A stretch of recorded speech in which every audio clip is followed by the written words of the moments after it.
بسم الله الرحمن الرحيم الحمد لله رب العالمين والصلاة والسلام على سيدنا محمد وعلى آله وصحبه وسلم الحمد لله إلى بها محله سيدا الله سعوتين ومد رئيس المال الله سعوتين دمانتين وحن مانتا قصوامي كوران كي اللبات سدح دا قدومي حسبي يعني بجوغها مدحونا كحيغان هان أي سكو إمادين يضل لغو لفقوري عمل لغو هالي سيد دورشوين كي سومالان runtii dib u dhac badan naga dhacay oo aakhirkii ay odayaal muxtarimiin ah oo Soomaaliland ay saxil qaameen iyaguna dhankooda saxil qaameen isla markaana soo jeediyeen go'aamo soo jeediyeen sidii hawsha hor loogu sii dhaqaajin lahaa in doorashadii sida ugu dhaqsaha badan lagu suurtagalsan inuu qabsoonto sida madaxweynuhu shalayba uu kaga dhawaaqay khudbadii uu ka jeediyay carwadii warshadleyda Soomaaliland waxaan maantana mar labaad oo balantii labaad ahayd markaan isku noqonay aan ku heshiinay inaan muddo loo baahan yahay sidii hawsha loo fulin lahaa ee xeerkii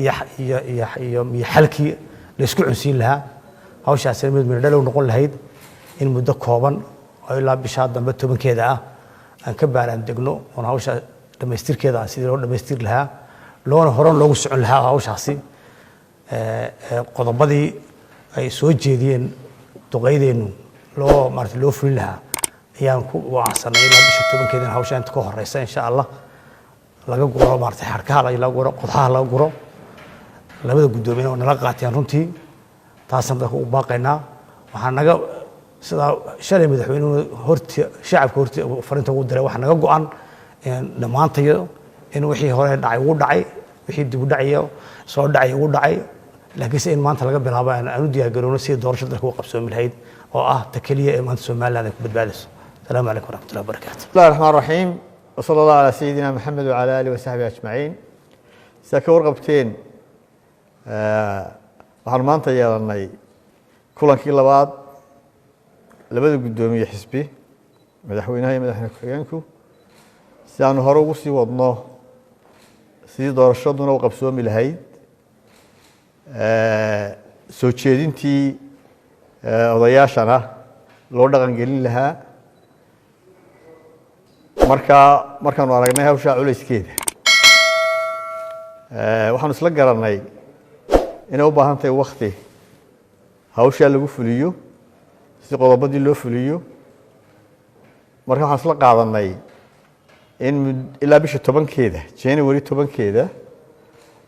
hawshaas la siiyo waqti xukuumadda iyo xisbigeeda iyo madaxweynaha marka waqtiga ay u baahan tahay waan la qaadanay ilaa bisha 10keeda in hawsha la guda galo la soo ururiyo la soo afjaro insha Allah marka waxaan u sheegaynaa ummadda iyo shacbiga Soomaaliland iyo cidda danaynaysa arrimaha doorashada Soomaaliland in bisha 10keeda insha Allah aan filayno war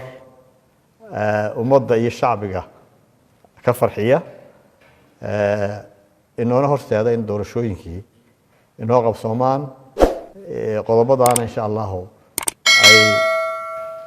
si loo fulin lahaa ay noqoto maalin aynu ku baaqno hadii Ilaahay ka dhigo. Assalaamu alaykum wa rahmatullahi wa barakatuh.